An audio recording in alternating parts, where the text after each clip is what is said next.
Hi guys, magandang hapon sa inyong lahat, no? So, dito tayo ngayon sa ating mini garden na ubasan. So, ngayon is magpuputol po tayo ng mga shoots dito sa ating mga ubas. Kasi yung ubas natin is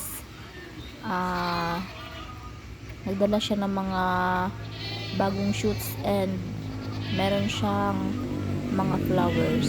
So, ngayon is kukunin natin yung mga flowers guys kasi hindi po siya scheduled for fruiting.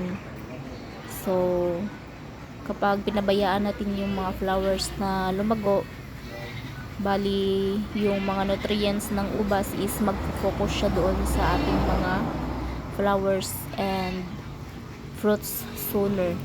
So, yung gagawin natin dito is tatanggalin natin yung mga shoots na nagalang flowers. Kasi guys,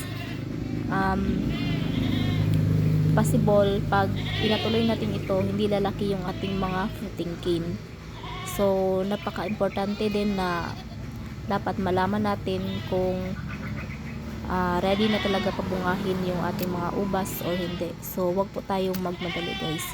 So, ngayon, ito yung mga shoots na ating tatanggalin guys. So ayan nagdala po siya ng flowers. Ayan. So ayan guys, napansin nyo napakaraming mga bulaklak ng ating mga ubas guys. And so wag po tayong manghinayang dyan guys. So, ayan. Tanggalin po natin yan. And medyo nasira din yan ng ulan. So ayan medyo naapektuhan siya. Kung pagtuloyin natin to guys, hindi rin siya mabubuo kasi araw-araw po yung ulan natin dito sa ating probinsya. So yun po guys napakalaga po talaga na malaman kung yung ubas natin is ready for fruiting na po siya, kasi malalaman natin yan kasi dapat yung ating mga fruiting cane sa pag-pruning is dapat naka pencil size na po siya. So ito yung ating fruiting cane dito is hindi pa siya fully matured and hindi pa siya pencil size, pero naglabas na siya ng mga bulaklak. So ayan guys malaki din yung kanyang flower cluster.